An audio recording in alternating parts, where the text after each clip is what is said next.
Assalamualaikum warahmatullahi wabarakatuh. Perkenalkan, nama saya Siti Melisa, NIM 19622029 dari kelas akuntansi pagi 1. Di sini saya akan mempresentasikan tugas proposal saya dengan dosen pengampu yaitu Ibu Masyita Ashara, SEMSI. Baiklah, judul dari penelitian saya yaitu penerapan ISAK 35 terhadap laporan keuangan Masjid Nurul Jalal, Desa Batu Belubang. Untuk tidak memperpanjangkan waktu, langsung saja kita masuk pada pendahuluan. Yang pertama yaitu latar belakang. Masjid merupakan tempat ibadah bagi para umat Islam, dan masjid juga merupakan tempat bagi umat Islam untuk melakukan berbagai aktivitas keagamaan seperti peringatan hari-hari besar umat Islam, Maulidan, dan sebagai tempat pengajaran umat Islam lainnya. Masjid merupakan tergolong organisasi nirlaba dan tidak ada satu kepemilikan yang mutlak, karena organisasi nirlaba ini biasanya didirikan oleh beberapa orang saja ataupun kelompok. Sumber dana yang diperoleh dari entitas nirlaba ini berasal dari pemberi yang tidak meminta imbalan. Berdasarkan standar akuntansi keuangan atau SAK nomor 45 yang telah diganti menjadi interpretasi standar akuntansi keuangan atau ISAK 35 yang berisi tentang standar akuntansi bagi suatu organisasi nirlaba yang laporan keuangannya terdiri dari 5. Yang pertama yaitu laporan posisi keuangan, yang kedua laporan penghasilan komprehensif, yang ketiga laporan perubahan aset neto, yang keempat laporan arus kas, dan yang terakhir yaitu catatan atas laporan keuangan. Banyak sekali fenomena di lapangan yang menunjukkan bahwa pengurus masjid, khususnya yaitu bendahara masjid yang bukan merupakan seseorang yang berlatar belakang pendidikan akuntansi. Biasanya masyarakat sekitar masjid yang ditunjuklah yang akan menjadi bendahara masjid secara sukarela. Begitupun di Masjid Nurul Jalal, Desa Batu Belubang. Lalu di dalam pengelolaan keuangan masjid, kebanyakan tidak ada kejelasan secara mendetail dan rinci, dan bendahara masjid hanya mencatat keuangan yang mendasar atau catatan laporan pemasukan dan pengeluaran yang biasa-biasa saja.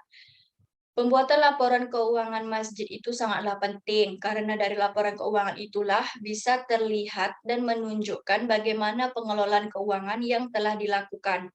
Nah, jadi berdasarkan latar belakang yang telah dipaparkan, maka peneliti menjadi tertarik untuk melakukan penelitian yang berjudul Penerapan ISAK 35 terhadap Laporan Keuangan Masjid Nurul Jalal, Desa Batu Belubang. Adapun rumusan masalah dari penelitian ini, yang pertama, bagaimana penyajian laporan keuangan Masjid Nurul Jalal di Desa Batu Belubang berdasarkan ISAK 35. Yang kedua, apa manfaat yang akan diperoleh Masjid Nurul Jalal di Desa Batu Belubang jika laporan keuangan sudah menggunakan ISAK 35. Tujuan dari penelitian ini yaitu untuk mengetahui penyajian laporan keuangan Masjid Nurul Jalal di Desa Batu Belubang berdasarkan ISAK 35. Yang kedua, untuk mengetahui manfaat yang akan diperoleh Masjid Nurul Jalal di Desa Batu Belubang jika sudah menggunakan ISAK 35. Adapun kegunaan dari penelitian ini, yang pertama yaitu kegunaan ilmiah. Kegunaan ilmiahnya yaitu dengan catatan laporan keuangan yang baik, maka bendahara Masjid Nurul Jalal Desa Batu Belubang dan organisasi-organisasi nirlaba lainnya dan dapat dijadikan referensi bagi peneliti selanjutnya yang membahas mengenai ISAK 35. Kegunaan yang praktisnya yaitu penelitian ini terdapat masalah yang yaitu belum diterapkannya ISAK 35 terhadap laporan keuangan Masjid Nurul Jalal Desa Batu Belubang. Maka manfaat praktis yang diperoleh dengan adanya penelitian ini adalah menjadikan laporan keuangan tersebut bisa menjadi lebih baik lagi dan bisa untuk dipertanggungjawabkan. Adapun sistematika penulisan ini, yang pertama pada bab 1 pendahuluan berisikan latar belakang, rumusan masalah, tujuan penelitian, kegunaan penelitian, dan sistematika penulisan. Bab 2 tinjauan pustaka membahas tentang tinjauan teori, kerangka pemikiran, dan penelitian terdahulu. Sedangkan bab 3 penelitian membahas tentang jenis penelitian, jenis data, teknik pengumpulan data, teknik pengolahan, dan analisis data, dan jadwal dari penelitian. Bab 2 tinjauan teori. Yang pertama yaitu pengertian akuntansi. Akuntansi yaitu pencatatan, pengelompokan, dan pelaporan dari keuangan yang disajikan dalam bentuk laporan keuangan yang bersumber dari informasi-informasi ekonomi yang berguna bagi pihak-pihak yang membutuhkan di dalam pengambilan keputusan. Maka berdasarkan definisi tersebut dapat disimpulkan bahwa pencatatan artinya semua transaksi-transaksi dari kegiatan keuangan yang terjadi akan dicatat secara berurutan dan sesuai dengan tanggal terjadinya transaksi tersebut. Yang kedua yaitu ruang lingkup dan permasalahan dari ISAK 35. DK04, ruang lingkup DE ISAK 35. Penyajian laporan keuangan entitas berorientasi non-laba memberikan pedoman bagi pemakainya untuk entitas berorientasi non-laba sebagai interpretasi dari PSAK 1, yaitu penyajian laporan keuangan paragraf 5. DK05, interpretasi ini juga diterapkan oleh entitas berorientasi non-laba yang menggunakan standar akuntansi keuangan entitas tanpa akuntabilitas publik atau SAK etap. DK06, Undang-Undang di Indonesia yang mengatur tentang definisi dan ruang lingkup entitas berorientasi non-laba secara spesifik tidak ditemukan. Oleh sebab itu, DSAK-IAI tidak memberikan definisi maupun kriteria untuk membedakan entitas berorientasi non-laba dari entitas bisnis berorientasi laba. DK07, entitas melakukan penelitian sendiri untuk menentukan apakah entitas merupakan suatu entitas yang berorientasi non-laba dan terlepas dari bentuk badan hukum dari entitas tersebut sehingga dapat menerapkan entitas ini. Yang ketiga, organisasi nirlaba. Organisasi nirlaba atau organisasi yang tidak menghasilkan laba merupakan suatu organisasi yang tujuan utama dari didirikannya yaitu bukanlah untuk mendapatkan atau mencari keuntungan, melainkan organisasi nirlaba ini didirikan untuk mewujudkan perubahan pada suatu individu atau organisasi. Yang keempat, interpretasi standar akuntansi keuangan atau ISAK 35 mengenai akuntansi non-laba. Penyajian laporan entitas berorientasi non-laba berdasarkan syarat penyajian laporan keuangan, struktur laporan keuangan, dan persyaratan minimal isinya yaitu laporan keuangan yang telah diatur dalam PSAK 1, penyajian laporan keuangan.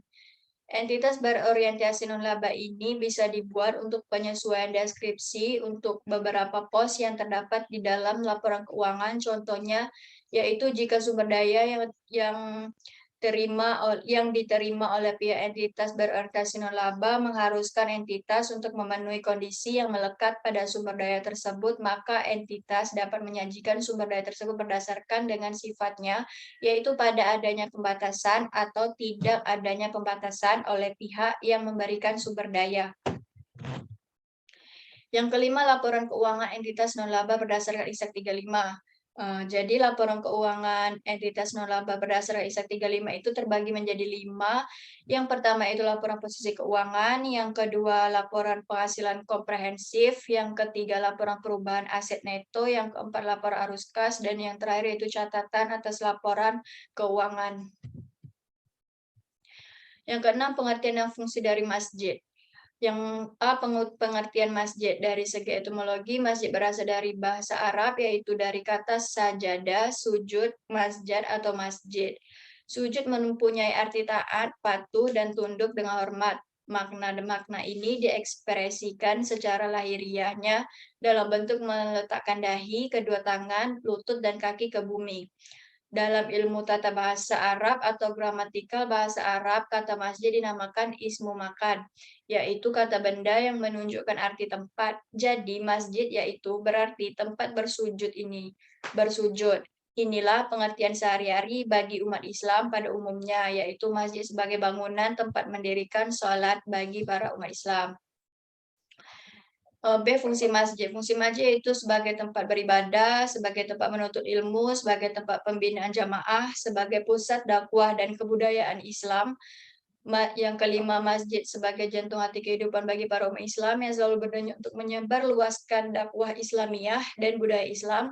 Yang keenam, sebagai pusat kaderisasi umat, dan yang terakhir sebagai tempat pembinaan jamaah dan kepemimpinan. Yang ketujuh, sumber-sumber pembiayaan atau kekayaan dari masjid. Sumber pembiayaan atau kekayaan dari masjid ini yang pertama itu wakaf, yang kedua hibah, yang ketiga hibah wasiat, yang keempat perolehan lain yang tidak bertentangan dengan anggaran dasar masjid atau peraturan undang-undang yang berlaku. Yang ke-8, struktur organisasi dari masjid. Yang pertama yaitu ketua, yang kedua sekretaris, yang ketiga bendahara, yang keempat imam, yang kelima muadzim, dan yang terakhir yaitu khatib.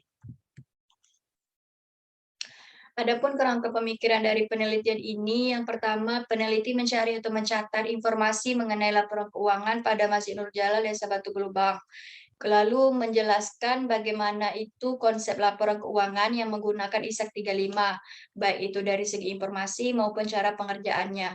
Yang ketiga, peneliti melakukan perbaikan atas laporan keuangan yang mana pada Masjid Nurul Jalal Desa Batu Gelubang dalam melaksanakannya yaitu sesuai ISAK 35. Yang terakhir, peneliti menerapkan bagaimana cara membuat laporan keuangan masjid, dalam hal ini laporan keuangan Masjid Nurul Jalal Desa Batu Gelubang yang sesuai dengan laporan keuangan berdasarkan ISAK 35.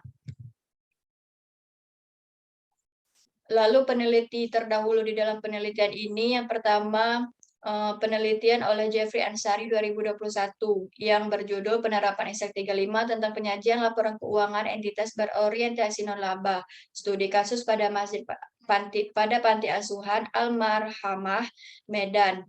Dengan metode penelitiannya itu kualitatif deskriptif dan hasilnya yaitu yang pertama bentuk laporan keuangan panti asuhan pada Al-Marhamah Medan sudah disesuaikan dengan ISAK 35, yaitu terdiri dari laporan penghasilan komprehensif, laporan arus kas, laporan perubahan aset neto, laporan posisi keuangan, dan catatan atas laporan keuangan.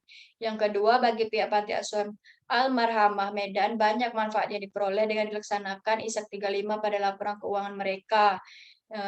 Salah satunya yaitu meningkatkan kualitas laporan keuangan mereka, yang mana nantinya berfungsi sebagai mempermudah pemberi bantuan untuk membaca bagaimana laporan keuangan tersebut.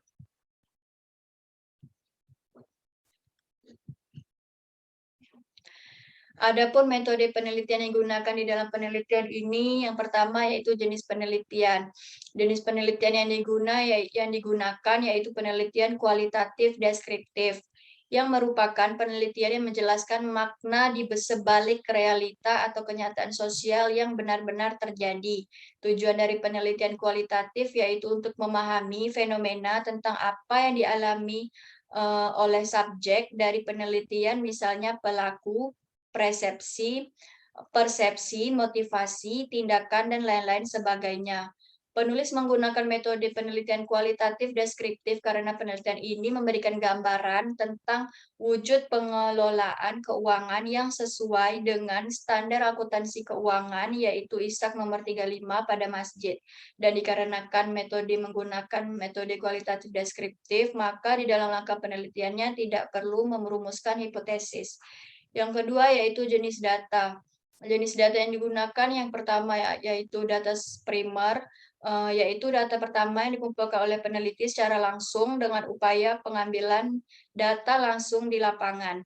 Yang kedua data sekunder, yaitu data yang tidak didapatkan secara langsung dari objek atau subjek penelitian. Yang ketiga, teknik pengumpulan data. Di dalam penelitian ini penulis mengambil teknik pengumpulan data melalui wawancara.